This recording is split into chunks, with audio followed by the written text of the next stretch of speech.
Listo. Del equipo de trabajo de la Soga de la Horca, de todo el comité consultivo y producción, tenemos el gran agrado de presentar a don Denis Quité Lecho. Unas palabras iniciales, doctor. Bueno, para empezar, agradecer muchísimo esta entrevista. Eh, no creo ser merecedor de este honor, pero lo acepté gustosamente. Tal vez pueda hacer algún modesto aporte a las ideas de la libertad, de manera que le agradezco muchísimo este homenaje.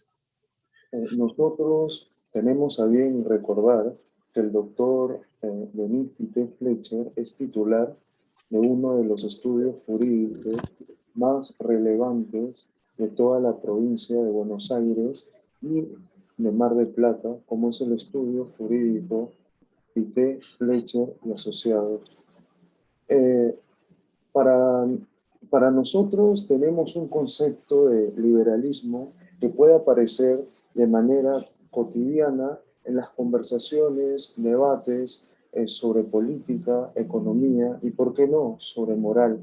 Sin embargo, el significado verdadero tiene demasiadas aristas y lo cual implica con mucha frecuencia casi formas poco evidentes o incluso engañosas de llevar. Ante ello, nosotros hemos tenido a bien a invitar a uno de los más valiosos pensadores liberales de Argentina, quien nos va a exponer de manera magistral el significado del liberalismo. Bien, yo quisiera arrancar haciendo el planteo de la problemática genérica del problema. Decía Séneca que para quien no sabe hacia dónde va, nunca hay viento favorable. De manera que es muy importante, primero, tener muy en claro cuáles son las ideas que cambiaron al mundo, que le dieron libertad al individuo, que permitieron un gran progreso económico en la historia de la humanidad. Y nos han vendido, nos han enseñado una historia completamente falaz de la civilización occidental. Cuando se habla de Occidente, bueno, en primer lugar, cuando se habla de Occidente, hay un componente geográfico. Usted sabe que los chinos decían que muy al oriente estaba el occidente. Eso geográficamente es así, pero cuando se habla de civilización occidental, tenemos que hablar de cuál es la filosofía occidental. Y ahí viene la gran falacia que nos han enseñado, porque se pretende señalar que Occidente ha sido una civilización. La civilización, en mi opinión, se da únicamente donde se respetan los derechos individuales. Y Occidente ha sido cuna de dos filosofías completamente antitéticas. Una que fue la filosofía angloamericana, la filosofía de la libertad, y otra la filosofía del totalitarismo, que se plasmó en el comunismo y en el nazismo, ambos en Europa. Por lo tanto, digamos, cuando uno habla de Occidente, ¿de qué está hablando? Porque Occidente tiene estas dos filosofías que son completamente antitéticas. Y yo siempre muestro un gráfico de George Schilder, no lo voy a mostrar ahora, pero lo puedo describir. Si usted en una coordenada cartesiana toma el año cero como punto de partida de la horizontal y de la vertical toma el crecimiento económico, usted va a ver que del año cero es toda una recta que sigue paralela a la línea horizontal del gráfico. Y recién en un punto de la historia, allá por 1700 y pico, pega un salto la composición, la creación de riqueza. Es decir, que desde el año cero hasta el 1700 y pico, tomo el año cero por un parámetro, podemos ir mucho más para atrás, no hubo creación de riqueza. pero alrededor del 1700 se produce un salto cuántico, o cósmico, mejor dicho, y se genera una maquinaria que produce una riqueza increíble, nunca antes vista en la historia. Entonces, la gran pregunta que hay que hacerse es qué ocurrió en ese punto donde la riqueza pegó el salto. ¿Por qué antes era una línea horizontal que no crecía nunca y de repente pegó un salto, en vez de haber sido una línea pareja de crecimiento parejo durante la historia, cosa que no ocurrió? Entonces, ahí viene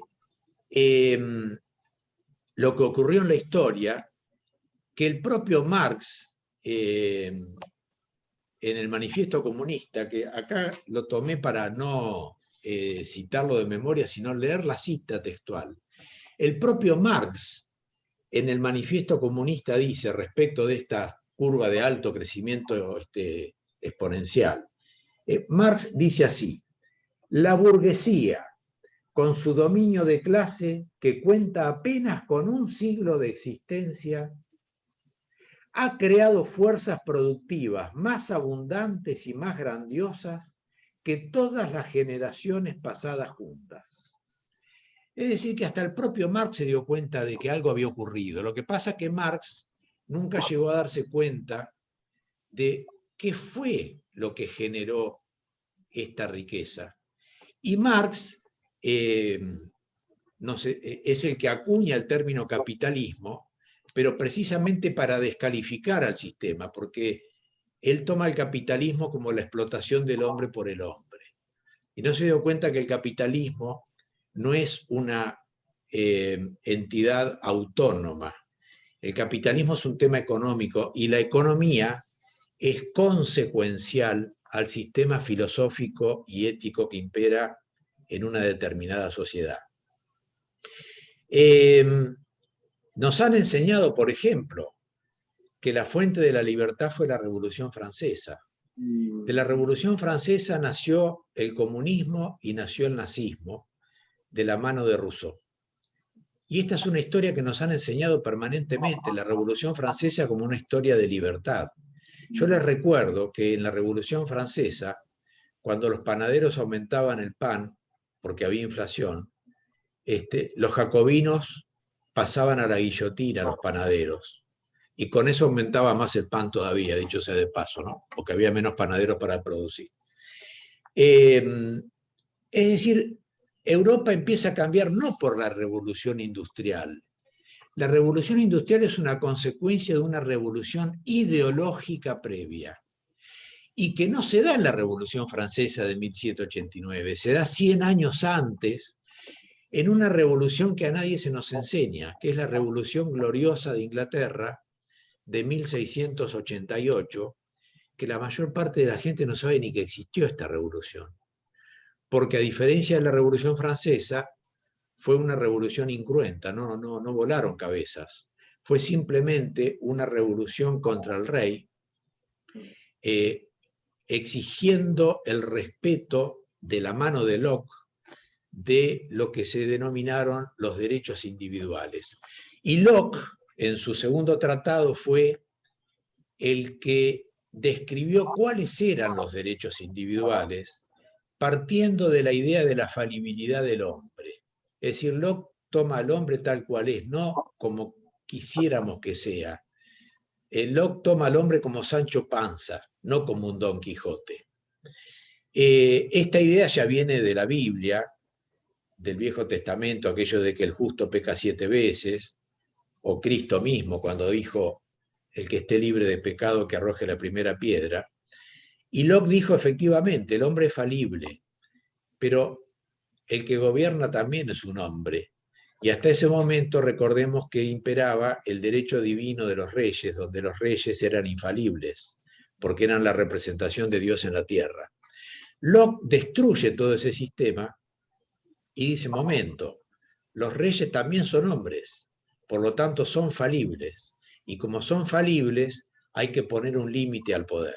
Esa fue la revolución de 1688 de Inglaterra, donde por primera vez en la historia universal se aplicaron, se reconocieron, mejor dicho, los 4 grandes derechos individuales: el derecho a la vida, el derecho a la libertad, el derecho a la propiedad privada y el más fundante de todos, que después podemos hablar un poco más, que es el derecho a la búsqueda de la propia felicidad.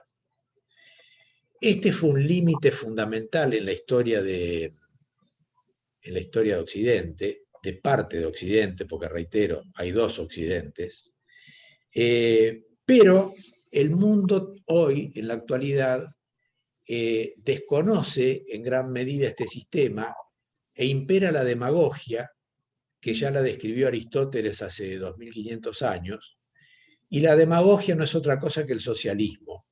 De hecho, el término socialismo es la denominación que le dio el iluminismo a la demagogia. Ahora bien, este sistema, que arrancó en Inglaterra en forma muy imperfecta, y les recuerdo que hasta esa fecha en Inglaterra se vivía con una dictadura feroz, y por esa razón precisamente los Pilgrims emigraron y se fueron a los Estados Unidos. De no ser por eso, los Estados Unidos no existirían. Pero los Pilgrims se fueron precisamente porque sintieron la opresión. Y crearon en los Estados Unidos un sistema que yo diría que lo llevaron a la perfección. El sistema inglés de la Revolución de Locke fue llevado en los Estados Unidos a su máxima perfección. ¿Por qué? Porque cuando se habla de democracia se habla como si fuera una cosa unívoca, y democracia, hay 2 tipos de democracia. Una es la democracia de masas, donde la mayoría decide y lo que la mayoría dice no se puede discutir. Eso es Rousseau, eso es el totalitarismo, precisamente. Y otra es la democracia del rule of law, la democracia limitada que crearon los Founding Fathers en los Estados Unidos. Fíjese que Tocqueville, en La democracia en América, decía que tales son de graves los vicios del sistema que pueden más que las virtudes del hombre. Es decir, que el sistema es lo que determina la conducta del hombre, y el límite al poder y el reconocimiento de los derechos individuales fue este punto que yo le marco donde la curva pega el salto. ¿Por qué pega ese salto? Históricamente, la guerra fue la razón de ser de los estados. De hecho, le recuerdo que en la revolución, en la guerra, no en la revolución, en la guerra de los 30 años de Europa, de 1618 a 1648, se mató a la mitad de la población europea. El 50% de la población europea fue asesinado en esa guerra. Es decir, que la guerra era, diría yo, lo normal en la historia universal. De hecho, cuando se estudia la historia, se estudian las guerras. Y terminamos con las 2 guerras mundiales, que no por nada arrancan en Europa, y arrancan precisamente a partir de la ideología comunista y de la ideología nazi. Discúlpeme si me extiendo mucho y usted pregunte lo que quiera, pero bueno, tiendo yo a desarrollar un poco la idea, y si usted necesita alguna pregunta, con todo gusto, ¿no es cierto? Si me permite, doctor, disculpe, usted ha tratado tópicos muy variables y demás concisos, y hay algo que uno quisiera consultarle, que es los griegos, porque en los griegos nosotros encontramos el tema de los sofistas, quienes estos en un primer momento no solamente sostenían que el hombre era por naturaleza libre, o sea, por ende negaban esa esclavitud natural. Entonces, esta idea llega a ser una idea un poco obvia desde, por ejemplo, quizás la Revolución Estadounidense. Entonces, cuando uno encuentra, por ejemplo, el Glaucón en este diálogo de la República, o en todo caso, como algunos comentan de lo justo, encontramos también esta figura tan relevante de Platón, que sostenía, por un lado, que la justicia era un contrato para no hacer ni tampoco sufrir mal. Entonces, esa idea primigenia de justicia era casi un contrato entre las personas, más aún para seguir algunas reglas acordadas, pero por sobre todo con la idea central de esa teoría del contrato social como punto de partida del liberalismo. Entonces, nosotros encontramos ese significado inicial de libertad para estos antiguos, especialmente, y ahí viene la figura de Aristóteles, cuando nos comenta que hay una libertad como una autorreglamentación, o en todo caso lo podríamos llamar como una autonomía. Entonces, o quizás algunos también lo toman como la vertiente del autogobierno. Entonces vemos que a través de, por ejemplo, ese famoso discurso del funeral de Pericles, encontramos que ese germen de la idea de que hay una esfera personal o en todo caso particular de que el Estado no deba invadir, eh, ahí se centra prácticamente el pilar fundamental o la piedra madre del liberalismo. Sí, a ver, efectivamente, en Aristóteles se encuentran varios elementos del liberalismo. Yo diría que, agrego más, yo me iría a la Biblioteca de Alejandría, a todos los sabios que pasaron por esa biblioteca, y ahí sí, efectivamente, se descubrió la libertad. Pero aclaro lo siguiente, el gran valor que se manejaba en Grecia en general era el coraje. Ese era el gran valor. ¿Por qué el coraje? Porque Grecia vivía en guerra. Recordemos la guerra del Peloponeso. Grecia efectivamente tuvo algunos elementos de libertad, pero tuvo elementos de totalitarismo. De hecho, Platón es uno de los gérmenes del totalitarismo, porque Platón despreciaba el comercio. Y yo le recuerdo que el comercio es la alternativa exacta de la guerra. ¿Por qué? Porque en la guerra siempre hay un ganador absoluto y un perdedor absoluto. En el comercio hay dos ganadores relativos, porque si una transacción económica se hace es porque las dos partes de alguna manera entienden que están ganando algo. En la guerra uno pierde y uno gana, en el comercio ambos ganan. El comercio es la alternativa de la guerra a punto tal que los países que comercian entre sí no entran en guerra. Es decir, es una salvaguarda de la guerra, a la vez que, por supuesto, es la materia fundamental del crecimiento económico.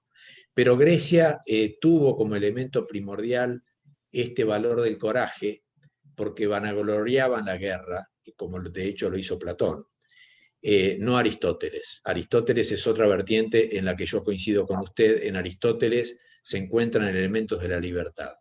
Pero bueno, hoy llegamos a una cultura donde impera de alguna manera el marxismo en el mundo. Por supuesto que no al estilo de Cuba o de Nicaragua o de Venezuela, porque la China misma se ha salido del comunismo pleno. Después, si quiere, hablamos un poco de China. Pero yo siempre digo que Bernstein, Edward Bernstein, en el año 1899 dijo algo muy interesante. Bernstein era socialista, obviamente, y dijo que Marx se había equivocado porque los trabajadores no estaban peor, sino que estaban mejor. Y que se podía llegar, en vez de vía de la revolución, se podía llegar al comunismo, al socialismo, vía el sufragio universal. Y no estuvo tan equivocado porque aprendieron a hacer demagogia y a captar los votos, y vía Bernstein tenemos el marxismo en Latinoamérica en general. Doctor, discúlpeme, si es que usted nos permite, entre todas las variopintos aspectos que usted nos ha comentado, nos habló de esa Inglaterra que fue prácticamente una nación en la que el liberalismo, a nuestro criterio, tuvo un nivel superior de evolución, porque nosotros encontramos, tanto en su vertiente teórica como cultural, varios aspectos prácticos, tanto de leyes como de instituciones públicas, que no solamente conforma una organización social, sino que trae consigo una lógica donde vemos que hay una sociedad donde, por un lado, el capitalismo que se había prácticamente prolongado de manera gradualmente, mediante un apoyo tanto consciente de la monarquía de ese entonces, claro, con una política de monopolios económicos, comerciales, de los famosos Tudor, vemos que en ello se había roto ese desenlace de don Enrique VIII casi con la Iglesia Católica. Entonces ahí encontramos que al momento de nacionalizar, al momento de subastar sus tierras, se encuentra casi un binomio entre el imperio y el mercado mundial. Entonces es ahí donde a partir de Cromwell, por ejemplo, nosotros podemos encontrar en que éste coloca sus productos manufacturados y extrae también las materias primas a un bajo coste. Entonces, a lo largo de ese proceso histórico, no revolucionario, connotamos casi sin rupturas que la revolución inglesa del siglo XVII se encuentra casi precedida por ese germen de los propietarios, como a su vez también del sistema efectivo trascendental de los acontecimientos que persisten. O sea, una sociedad civil burguesa de propietarios y a su vez posteriormente una primera y segunda fase de lo que se podía autodenominar el aspecto que usted bien tuvo a mencionar del Locke.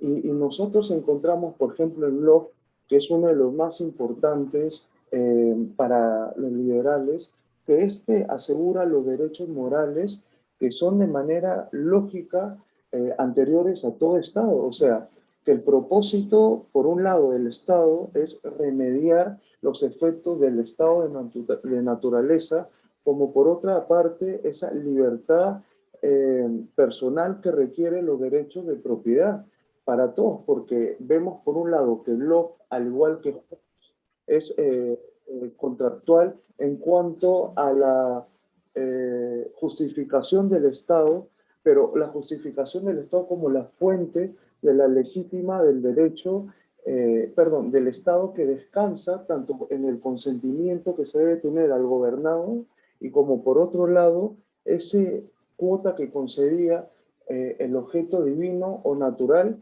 sino como un instrumento humano capaz de cumplir ese tipo de soluciones prácticas a lo que es la autopreservación. Entonces, Locke y Hobbes, en cuanto al origen o base de los derechos, encontramos que todo concluye en esa forma muy particular de conjugar la problemática de los liberales de ese entonces.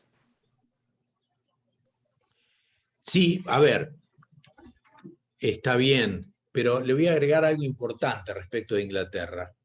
Yo creo que más importante aún que Locke, y Locke fue importante, fue una figura trascendental en la historia de la humanidad que se llamó David Hume. David Hume rompe con toda la filosofía platónica y es el que descubre realmente la verdadera naturaleza humana. De hecho, una de las obras de David Hume es el Tratado de la Naturaleza Humana, que yo le recomiendo a todo el mundo que lo lea porque se van a llevar grandes sorpresas. Pero bueno, no quiero entrar en ese tema ahora. Me voy a quedar con el tema de Inglaterra en un punto, que creo que sí es relevante para después saltar al otro lado del Atlántico, que son los Estados Unidos. El problema de Inglaterra es que si bien descubrió parte del sistema, no lo fundamentó. De hecho, como Inglaterra no tiene constitución, luego de Churchill vino Attlee y Attlee destruyó todo el sistema porque no tenía un límite constitucional. Estatizó absolutamente todo, violó todos los derechos individuales. Inglaterra entró en una crisis feroz. De hecho, después Churchill volvió a ganar las elecciones porque Inglaterra había caído muy abajo y reconocieron la gran obra de Churchill, sobre todo desde el punto de vista ideológico. Pero lo que me refiero es que Inglaterra no logró perfeccionar el sistema, porque al no tener una constitución no había un límite al poder. Bastaba que tuviera la mayoría, gobernaba la mayoría como sigue siendo hoy. Pasemos al otro lado del Atlántico, porque para mí ahí está la clave del liberalismo. Los Founding Fathers crearon un sistema basado en Locke y en Hume. A Hume no lo citan tanto porque Hume era ateo y en Estados Unidos eran muy religiosos. Entonces a Hume, de alguna manera, Hamilton está muy imbuido de Hume, pero lo mencionan poco porque, digamos, había un problema de religión y de ateísmo que no les gustaba tanto en el tema de Hume. Pero Hume está presente en Estados Unidos, evidentemente. Ahora, ¿dónde está la piedra angular de los Estados Unidos? Los Estados Unidos fundan un sistema diferente, que no es la democracia de mayoría, sino la democracia limitada del rule of law. ¿Qué significa esto? Significa tener una constitución que fuera de 1787 y el Bill of Rights de 1791, donde se reconocen los derechos individuales en forma expresa, porque en la constitución original no estaban, pero se crea un vértice del sistema que es el Poder Judicial Independiente, con un poder que no está en Europa. El poder que tiene el Poder Judicial en los Estados Unidos, lo tenemos acá en la Argentina también, es que una ley votada por la mayoría, no por ser votada por la mayoría, es per se válida. Si esa ley es contraria a los derechos reconocidos en la Constitución, esa ley es nula.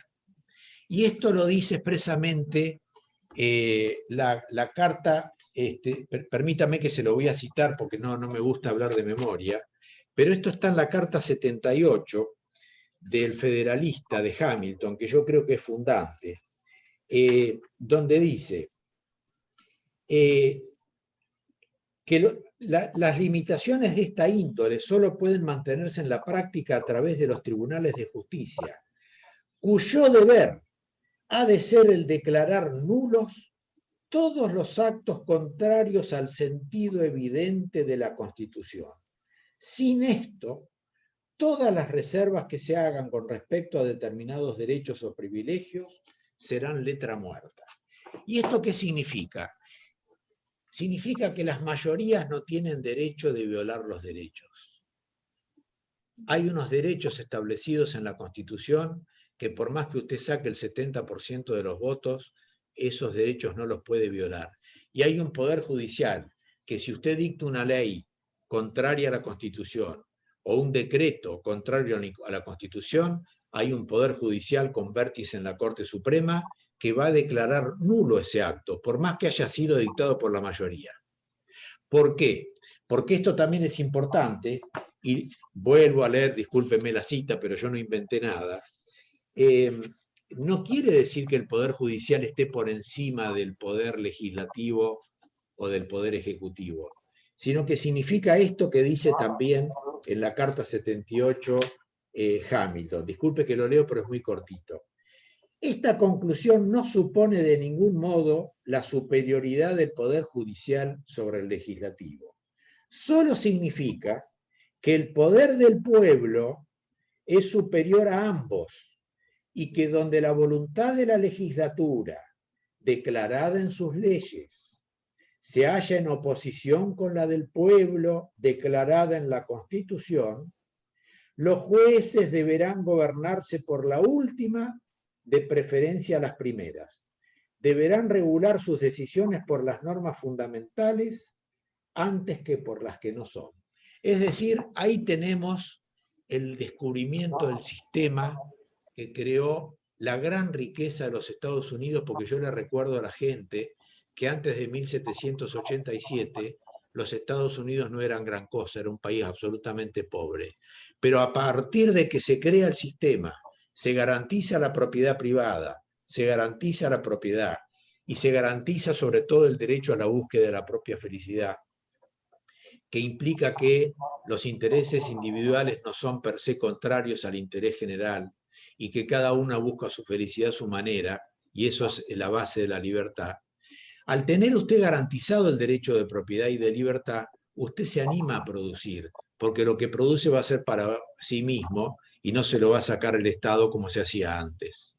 Entonces, este sistema ético que se ha creado que parte precisamente de la falibilidad del hombre, de que el interés personal individual no es contrario per se al interés general, el límite al poder, en el sentido de que no puede violar estos 4 derechos individuales fundamentales, esto es lo que creó el sistema. Y no es un sistema económico, es un sistema filosófico. De hecho, los Founding Fathers, en los Federalist Papers, no hablan una sola palabra de economía, porque la economía es consecuencial del sistema ético, filosófico y político. Si usted tiene un sistema ético que reconoce los derechos individuales, un sistema político que limita el poder para que se respeten esos derechos individuales, no hace falta un plan económico. La economía es una consecuencia de esos derechos. De hecho, el mercado no es otra cosa que el ejercicio de los derechos individuales, para sintetizar. Usted tuvo a bien en mencionarnos la figura de David, porque él nos habla de que hay instituciones sociales entendidas como sistemas políticos y económicos, dentro de los cuales hay artificios humanos casi perfectos, pero también imperfectos para diseñar o en todo caso para lidiar, como él siempre comentaba, esas circunstancias de la justicia. O sea, por un lado, esa escasez moderada y por otro, esa benevolencia limitada. Entonces, como decimos en Perú, UME, siempre comentaba de que la escasez, o sea, si es que la escasez desapareciera, no habría un problema económico que resolver. O sea, Exacto. lo mismo sucedería con esa benevolencia ilimitada.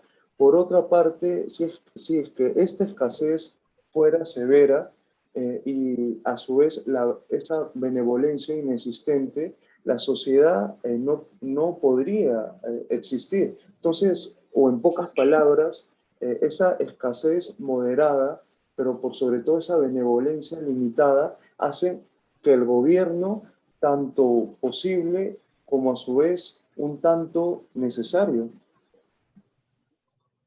Bueno, estoy completamente de acuerdo. Es decir, una cosa es el anarquismo y otra cosa es el liberalismo. Lo que ocurre es algo muy importante que se dio justamente en los Estados Unidos y que Ira Gleiser lo dice muy bien, y dice que los Estados Unidos no solamente inventaron una nueva forma de gobierno, sino un nuevo propósito de gobierno, que fue el de velar por los derechos individuales. Y esto está en David Hume, porque David Hume dice exactamente lo que usted acaba de decir. Si la riqueza fuera infinita, no haría falta la justicia. El problema de la justicia es precisamente dar a cada uno lo que es suyo, y para eso es necesario respetar el derecho, el derecho de propiedad. Pero yo le insisto que lamentablemente el marxismo está presente, sobre todo en Latinoamérica, en nuestros países, y como decía Armando Rivas, gran filósofo cubano-argentino, educar con marxismo es como amamantar con alcohol. Es decir, usted alimenta a la criatura, pero la criatura borracha después no entiende la realidad. Y esto es lo que ocurre con la educación que se da con el marxismo. Es decir, el socialismo, en mi opinión, es una enfermedad mental, porque no logran entender cómo funciona el hombre real, no el hombre ideal que se cree que debe existir, generoso, viviendo para los demás. No, el hombre es naturalmente egoísta, busca su propio interés, pero buscando su propio interés, curiosamente, genera el bien de la sociedad. Es un poco la mano invisible de Adam Smith, que el Papa Francisco, que es un gran ignorante de la economía y de la filosofía política, dice que nunca vio actuar la mano invisible. Claro, no entiende de lo que se trata. Porque ¿qué es la mano invisible? Cuando usted tiene protegido su derecho de propiedad y de libertad y busca su propio interés, genera riqueza. Generar riqueza implica generar emprendimientos, empresas, industrias, comercios, etcétera, y eso genera fuentes de trabajo. El trabajo es la mano invisible, porque los salarios son el modo en que la gente logra salir de pobre. Y esta es la mano invisible de la que habla Adam Smith. Cuando usted tiene un país donde se produce, se generan fuentes de trabajo, la gente con el trabajo logra enriquecerse. Lo que pasa que los que ignoran de economía, como el Papa Francisco, creen que la mano invisible viene a ser que el que es rico tiene que agarrar su riqueza y repartirla gratuitamente entre los pobres. Y eso no existe en la naturaleza humana. Por supuesto que hay gente que lo hace, pero naturalmente el hombre busca su propio interés. Sí, A cierto. ver, quisiera hablar de un tema que, para cotejar y darse cuenta un poco más, que es el tema cotejar Europa con Estados Unidos. Europa, a diferencia de Estados Unidos, tiene un problema estructural. Estados Unidos tiene un problema coyuntural. ¿Cuál es el problema estructural de Europa? Yo les recuerdo que en la década del 60-70, el gasto público en Europa oscilaba entre el 15 y el 17-18% del PBI. Repito, entre el 15 y el 17% del PBI. Ese era el gasto público europeo en la década del 60, y Europa crecía al 6 o al 5% anual. ¿Por qué? Porque los Estados Unidos, después de la guerra, le impusieron el sistema, y con el sistema Europa empezó a despegar. No conocían el sistema hasta ese momento, ahora voy a hablar de eso un segundo también. Pero, ¿qué ocurrió con Europa? En Europa comenzaron a entrar nuevamente las ideas marxistas, vía Bernstein, vía el voto y el sufragio, y hoy el gasto público en Europa, en vez de estar entre el 14 y el 17%, está en un promedio del 50 al 55%. Por supuesto, Europa dejó de crecer, no solamente dejó de crecer, en el año 2009 Alemania cayó un 5%. Alemania, que es la locomotora de Europa y que tiene una ventaja sobre el resto de Europa, porque Alemania, cuando se formó el euro no era otra cosa que el marco alemán. Y el único país, en consecuencia, que tiene una moneda compatible con sus precios internos es Alemania. El resto de Europa está frita, porque tienen un gasto público incompatible con el nivel del real. Y, por supuesto, Alemania, la mayor parte de lo que exporta se lo exporta a los propios europeos. Y los europeos están en quiebra, y Grecia es un ejemplo, pero en general es un sistema que ocurre en toda Europa. Tienen un problema estructural. ¿Por qué? Porque el gasto público, como decía George Schiller, no es parte del producto, sino que es parte del costo de producir. Cuando usted tiene un gasto público tan alto, tiene impuestos impagables, las empresas en consecuencia tienen que aumentar los precios o emigrar a otros países que tienen menor gasto público. En cambio, Estados Unidos tiene un gasto público que, si bien creció, todavía es manejable, y por eso las empresas, sobre todo con Donald Trump, volvieron de China a los Estados Unidos a producir. Los Estados Unidos tuvieron un problema, sí, yo diría, estructural, y el gran culpable de ese problema fue el presidente Carter, que creó dos sistemas que, si mal no recuerdo, eran Fannie Mae y Freddie Mac. Y claro, como buen demagogo que era Carter, dijo que no podía haber ningún estadounidense que no tuviera una casa. Entonces obligó a los bancos a prestarle dinero a gente que no podía devolver el dinero. Entonces se quebraban los bancos, a la vez que la gente perdía las casas porque no podía pagar los créditos. Y la gente no solamente no tuvo casa, sino que hasta llegaron a perder las casas. Y esa fue una gran pesadilla de los Estados Unidos, que tuvo que venir después Ronald Reagan a solucionar y a poner un poco el sistema de vuelta en marcha. Pero ese fue un cambio del sistema de los Estados Unidos con Carter, que también se había dado con Kennedy, desafortunadamente, que además entregó a Cuba a la Unión Soviética, y eso es algo imperdonable. Pero bueno, eso es otro tema para hablarlo en otro momento. Eh, lo que recuerdo sí es una frase de The Economist, que dice que el problema en Europa es el sistema, y el que dice que quiere cambiar el sistema pierde las elecciones. Sí, lo escucho, discúlpeme. No se preocupe. Por ejemplo, nosotros vemos ese final de la Guerra Fría, pero visto desde casi un mundo multipolar, en el sentido en que hay una multicivilizacional en donde tenemos por un lado esas identidades culturales que son a un nivel mucho más amplio, que son identidades de civilizaciones que no solamente configuran una pauta tanto de cohesión como de desintegración o de conflicto en la posguerra. Entonces, si es que nosotros nos ponemos a analizar, ello encierra casi un sentido de pertenencia dentro de un grupo social que es que a su vez comparte tanto rasgos culturales, pero rasgos culturales entendidos como valores, creencias, y ello nosotros lo vemos en que la Guerra Fría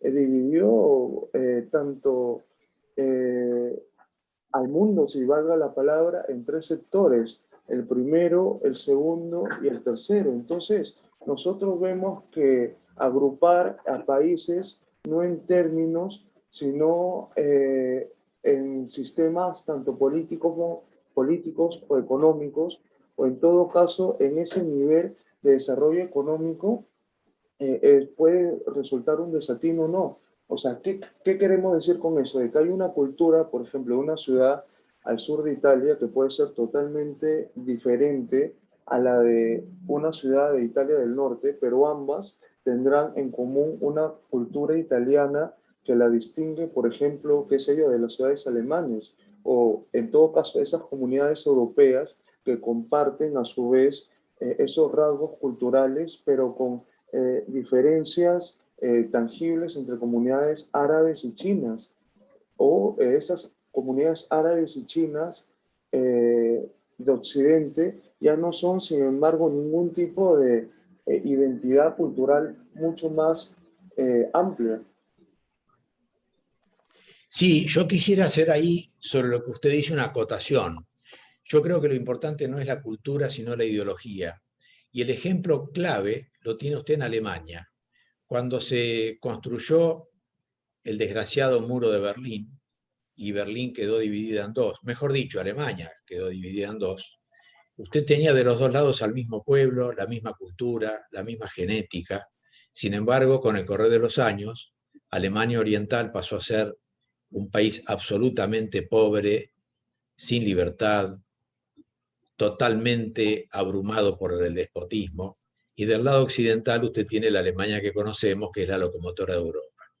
Es decir, que una misma cultura demuestra que no basta con eso. Lo que importa es el sistema. Y el sistema era de un lado el sistema comunista y del otro lado el sistema liberal. Y los resultados están a la vista. De hecho, Alemania Occidental terminó comprando a Alemania Oriental y la liberó después de la caída del muro de Berlín. Es decir, que por eso Hume decía, lo decía Ortega y Gasset también con eso del hombre, yo soy yo y mi circunstancia. David Hume lo decía de otra manera. David Hume decía, la naturaleza humana es inmutable. Si queremos cambiar los comportamientos, tenemos que cambiar el sistema.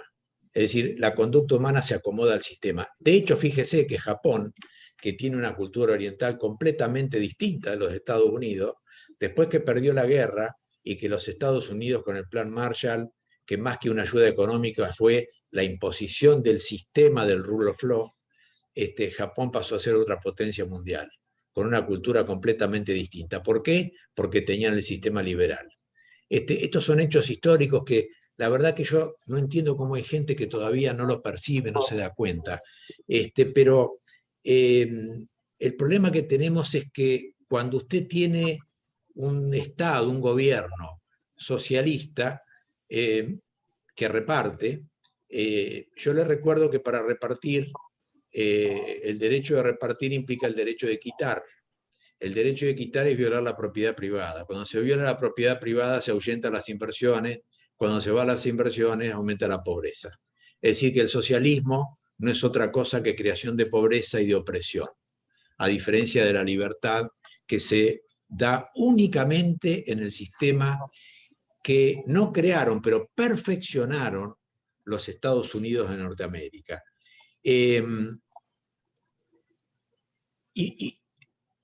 a ver, y hay algo, mire, se me vino una idea que no tiene que ver con lo que estaba hablando, pero qué importante esto que acabo de recordar de los Estados Unidos. Fíjese que Estados Unidos dicen que es un imperio, y yo digo que es un imperio no imperial, porque es el único país que cuando gana una guerra no se queda con el territorio ajeno, sino que lo reconstruye. Y eso hizo con toda Europa. Es decir, cuando Estados Unidos le gana la guerra a los nazis y a los fascistas, no se queda con territorio europeo, al contrario, reconstruye Alemania. Alemania es hoy lo que es gracias a que le impusieron el Plan Marshall, que reitero, el Plan Marshall, además de una ayuda económica que hubo, que no fue tan grande, pero la hubo, lo más importante del Plan Marshall fue la imposición del sistema, el sistema del rule of law, y a partir de ahí Alemania, Japón, que estaban absolutamente destruidos por la guerra, en pocos años resurgieron y pasaron a ser potencias mundiales, no países mediocres, potencias mundiales gracias a que los Estados Unidos les impusieron su propio sistema. Y aclaro una cosa, en América Latina, el único país que adoptó el sistema del rule of law fue la Argentina. La Argentina en el año 1853, después de que Urquiza derrotó a Rosas en Caseros en 1852, te recuerdo que Rosas era la Edad Media, era religión o muerte y era una dictadura feroz, se implantó un sistema con la Constitución de 1853, inspirada en un gran pensador argentino tucumano que era Juan Bautista Alberdi, que básicamente copió con algunas mejoras y algunas no tanto, pero básicamente copió el sistema de la Constitución de los Estados Unidos. Y Argentina, mire el dato, en 1853 Argentina tenía 1 millón de habitantes con 80% de analfabetos. Importábamos trigo porque era un país absolutamente pobre. 1853. 1920 pasamos a ser el 5º país del mundo con 4 millones de habitantes y solo 20% de analfabetos. Y en 1922, año exacto, superamos en Producto Bruto per cápita a los Estados Unidos.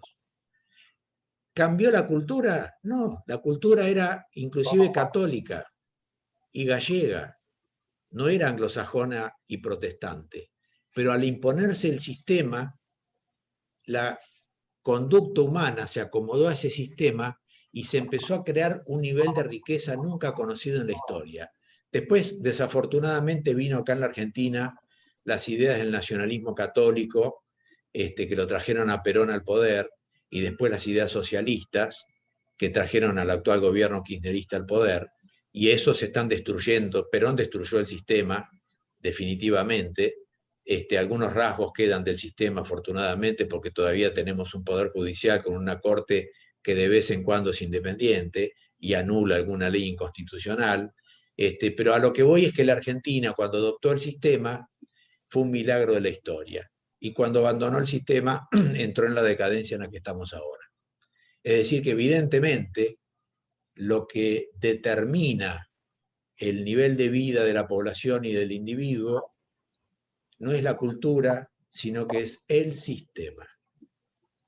Y también nosotros podemos decir que las ideas gobiernan al mundo. O sea, si hay prosperidad por un lado, pobreza en una nación, esta se puede explicar tanto quizás por los genes de los habitantes, ni tampoco por su cultura, ni su religión o su raza, como usted bien lo comenta, sino que está determinada por el sistema tanto filosófico, político o jurídico que rige la sociedad.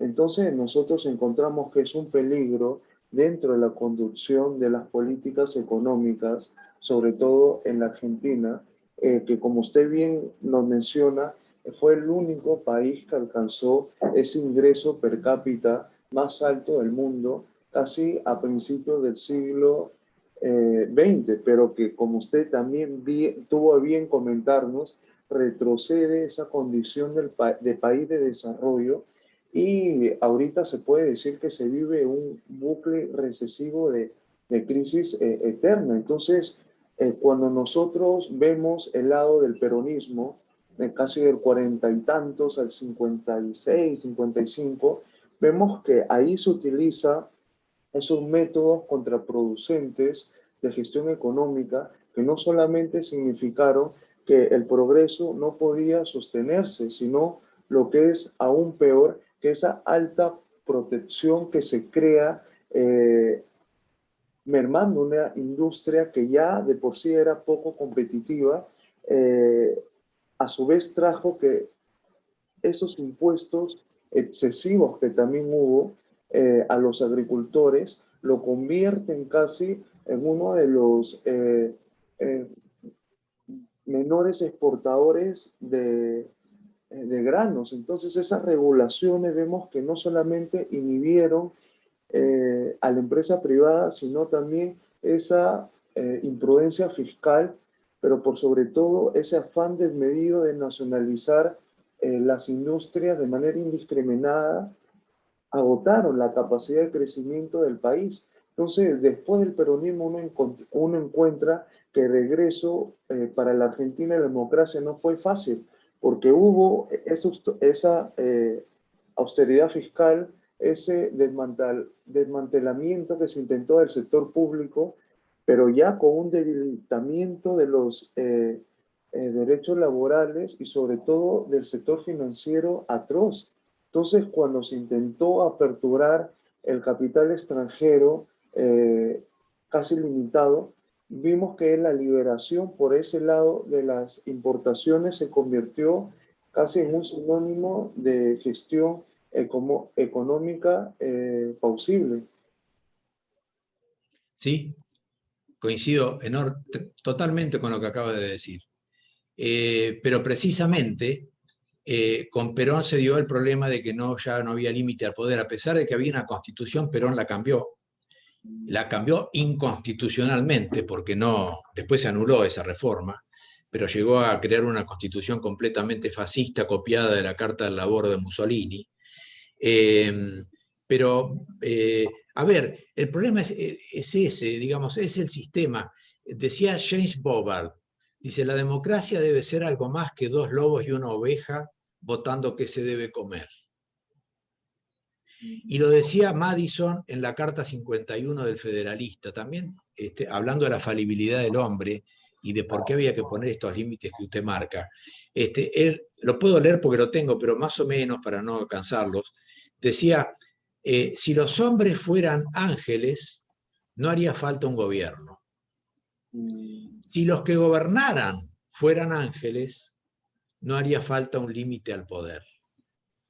Pero, y esto sí lo voy a leer, discúlpeme que lo busque porque está en la Carta 51, a ver si lo encuentro rapidito, dice, pero ¿qué es el gobierno sino el mayor de los reproches a la naturaleza humana? Y repito, si los hombres fuesen ángeles, el gobierno no sería necesario. Si los ángeles gobernaran a los hombres, saldrían sobrando lo mismo las contralorías externas que las internas del gobierno. Al organizar un gobierno que ha de ser administrado por hombres, para los hombres, la gran dificultad estriba en esto. Primero hay que capacitar al gobierno para mandar sobre los gobernados y luego obligarlo a que se regule a sí mismo. El hecho de depender del pueblo es sin duda alguna el freno primordial indispensable sobre el gobierno, pero la experiencia ha demostrado a la humanidad que se necesitan precauciones auxiliares. Es decir, que no basta con el voto del pueblo. El voto del pueblo nos puede llevar a un sistema totalitario. Entonces, tiene que existir una constitución que reconozca los derechos individuales y que limite el poder político. Y que esa constitución sea inmodificable, porque la constitución liberal no es una constitución para un tiempo determinado, es una constitución para todos los tiempos, porque la naturaleza humana siempre va a ser inmutable. Sí, usted estuvo bien comentarnos y profundizar sobre la figura de don Juan Bautista Alberdi. Juan Bautista Alberdi. Nos comenta que hay esos pueblos del norte que no han debido tanto su opulencia o quizás su grandeza al poder de su gobierno, sino en todo Correcto. al poder de esos individuos, porque son correcto. producto tanto del aspecto del egoísmo más que el patriotismo, lo que puede desatar. Entonces usted también nos comenta lo que Locke observa, por ejemplo, esa obviedad que prácticamente se encuentra en la falibilidad, que no solamente está, por un lado, en ese hombre común, sino también en los gobernantes, en el sentido que ahí se deriva esa limitación del poder. Y usted todavía a mí me causa en verdad verdadero placer cuando nos habla de esa Gran Bretaña que recoge, como usted bien dijo, a principio de la Revolución Gloriosa, que algunos no tienen ni idea, de ese año de 1688 por lo menos, y de los padres fundadores de los Estados Unidos, que para mí es espectacular, porque ahí se cimenta esa constitución del año 1787. Entonces, Correcto. Alberdi, la constitución también del 1853, de la mano de Urquiza, vemos que hay esa idea donde se limita, por un lado, el poder y por consiguiente ese respeto por los derechos individuales, pero específicamente, que usted también lo mencionó en un comienzo, que para nosotros es un deleite el derecho a la vida, a la libertad de la propiedad privada y a nuestro juicio ese rol comprensivo de estos en búsqueda, como usted bien y nosotros deseamos que lo desarrolle, búsqueda de la propia felicidad. Entonces vemos que hay una clave para que por un lado la sociedad civil dentro de un territorio también determinado logre alcanzar los máximos niveles posibles de prosperidad, pero sobre Claro, todo libertad individual. claro, claro. Claro. De hecho, esto que dice de máximo nivel de prosperidad, fíjese que los norteamericanos viven tan bien, es un país tan desarrollado, que yo diría viven inward looking, es decir, viven puertas para adentro. La mayoría de los norteamericanos no sale de los Estados Unidos siquiera.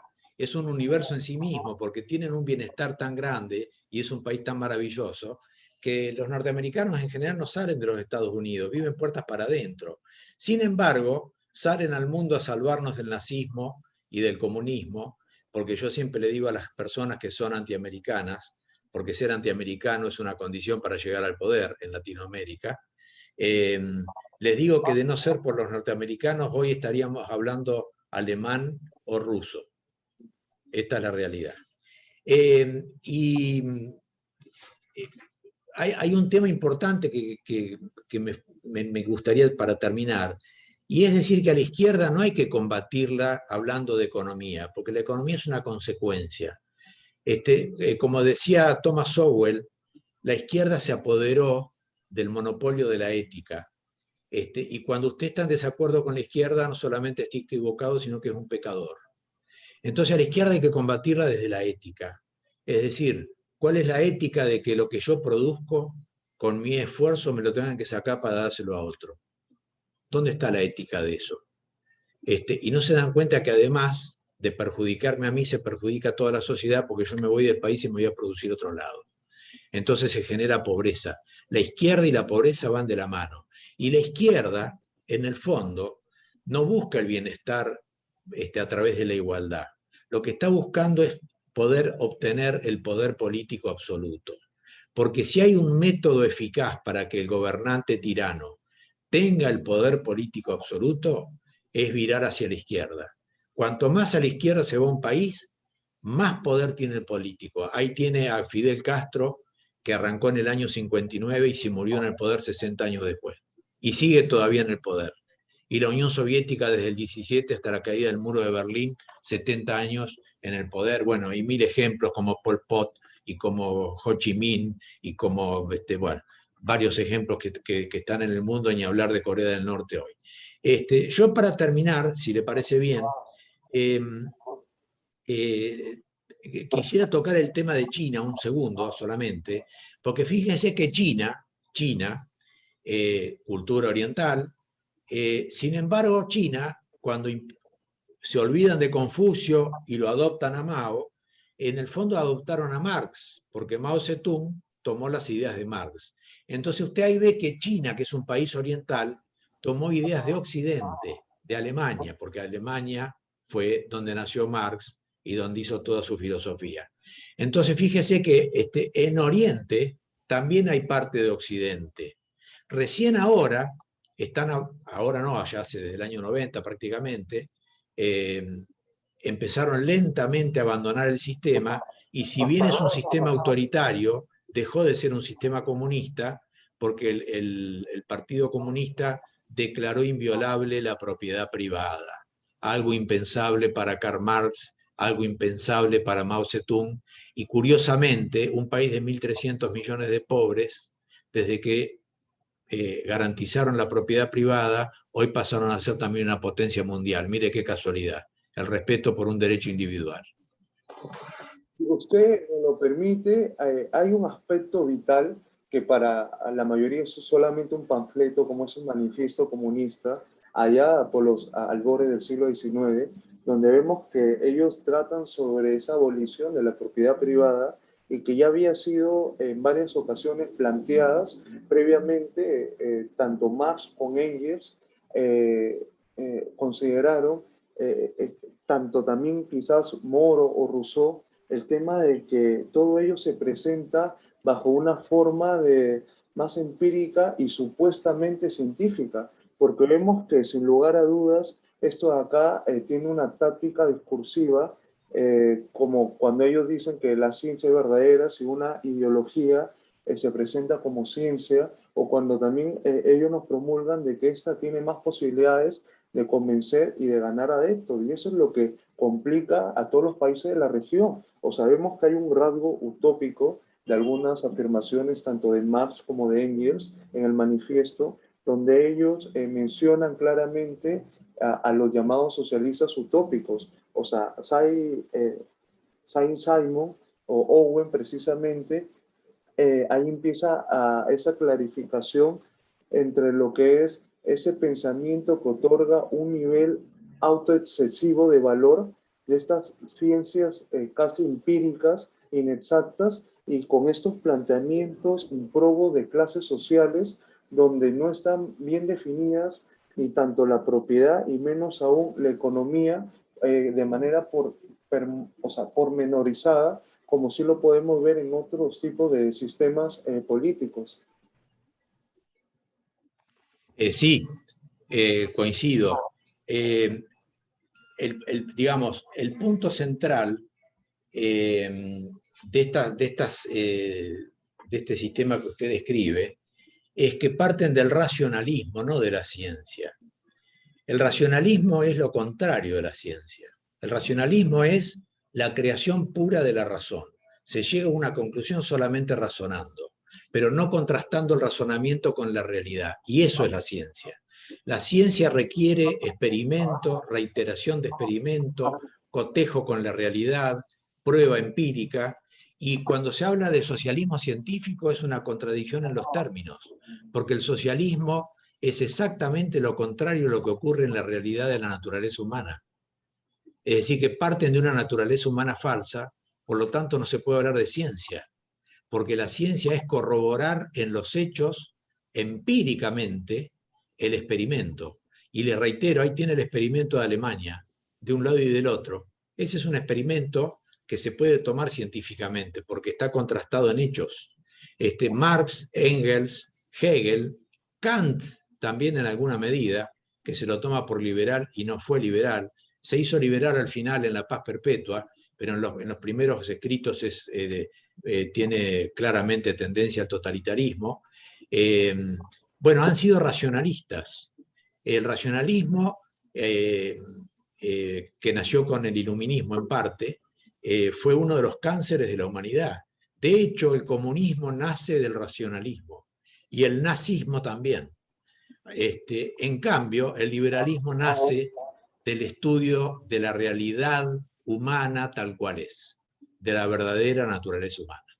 Bueno, espero haber sido Hay de un utilidad para algo. aspecto también, doctor, que nosotros lo encontramos, por ejemplo, en la guerra del Golfo, cuando ésta se inicia con esa invasión del Estado árabe por otro y posteriormente se extiende a lo que es la India, perdón, a lo que se extiende a lo que es la lucha entre una coalición formada tanto por árabes como por Occidente y sobre todo otros estados. Entonces ahí nosotros encontramos que por un lado estos gobiernos musulmanes que apoyaron abiertamente a Saddam Hussein, hay muchas élites que aplaudieron extensivamente lo privado y esa figura que empezó a adquirir una gran popularidad en amplios sectores de la población. Y por otro lado tenemos también quizás esa batalla liderada en la antigua Yugoslavia, donde el público occidental muestra casi una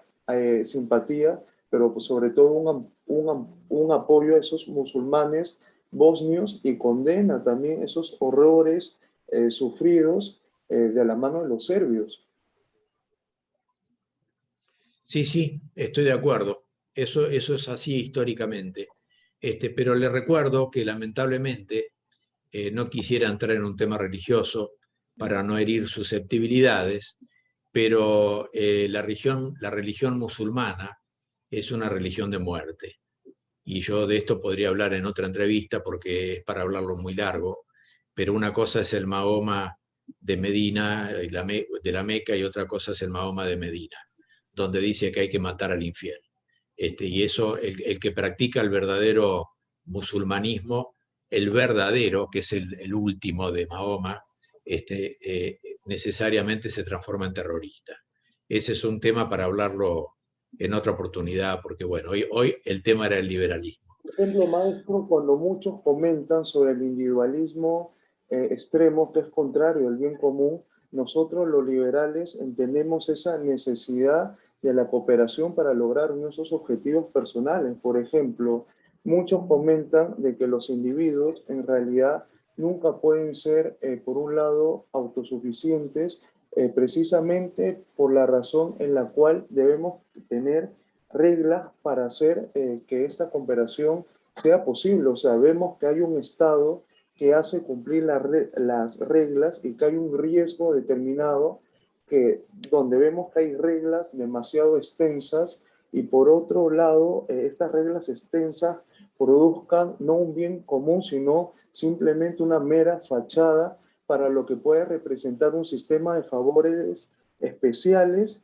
de acuerdo a ese trato especial de aquellos que están políticamente conectados a costa de otros. Sí, correcto, estoy de acuerdo.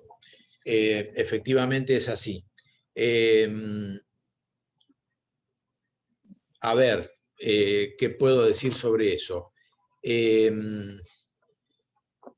Vuelvo a lo mismo. El problema sigue siendo el sistema. Por más que usted cambie la cultura, la educación de la gente, etcétera, etcétera, si usted no tiene el sistema adecuado, no va a tener el resultado adecuado. Es decir, el comportamiento humano se adapta al sistema que sea, pero se adapta. De hecho, fíjese que en Cuba la dictadura es tan feroz que el cubano promedio está obligado a vivir en una suerte de dicotomía moral, donde para que no lo encierren, no lo encarcelen o no lo maten, tiene que de alguna manera pactar con el régimen, aceptarlo, y precisamente porque pasan hambre se genera todo un mercado subterráneo paralelo, gracias a lo cual sobreviven. Pero a lo que voy es que aún en Cuba la gente se adapta al sistema. Usted siempre se va a adaptar para sobrevivir y para lograr el mejor bienestar que el sistema le permita. En Cuba el sistema no lo permite, la gente se la rebusca en el mercado negro, en el mercado paralelo, que es el mercado de la libertad, que es restringido, pero bueno, se la rebuscan por ese lado. Pero siempre usted va a ver que la conducta humana se adapta al sistema imperante. Y esta es la clave que yo quisiera dejar como mensaje final. El yo soy yo y mi circunstancia de Ortega y Gasset es lo mismo que David Hume cuando dice la naturaleza humana es inmutable, si quiere cambiar el comportamiento, cambie el sistema. Y el único sistema que ahora sí, científicamente, está probado en los hechos que funciona, que da libertad y que permite la búsqueda de la propia felicidad porque cada uno es feliz a su manera. Imagínese que si para ser feliz todos quisiéramos ser reyes de Inglaterra, seríamos todos unos desgraciados. Sin embargo, cada uno es feliz a su manera. Y este es el derecho fundacional del liberalismo, dejar que cada persona en libertad busque su propia felicidad. Buscando su propia felicidad y siguiendo su propio interés, indirectamente beneficia a la sociedad en general. Maestro, hay un aspecto, si es que usted tiene a bien permitirnos, que es la figura de don Carlos Vilardo, quien es un personaje que lo encontramos tanto en medios nacionales como extranjeros, como también cuando estuvo en su programa de radio, así como se le pudo haber visto en televisión, que tenía esos tips, esta forma muy particular de repetir a 4 hasta 5 veces las palabras que redondeaban el final de un concepto y siempre remataba con esos implacables, chao, listo, se acabó. Y vemos en él que hay esa muestra y esa forma tan de frente de decir, o sea, él comentaba, siempre tómalo o déjalo, y siempre esa forma de ustedes también que no les asustan las barreras ni las presiones y siempre se esfuerzan en entender y en aclarar, pero si nos podía comentar. No, mire, me causa mucha gracia porque es increíble, yo soy muy amigo de Carlos Vilardo.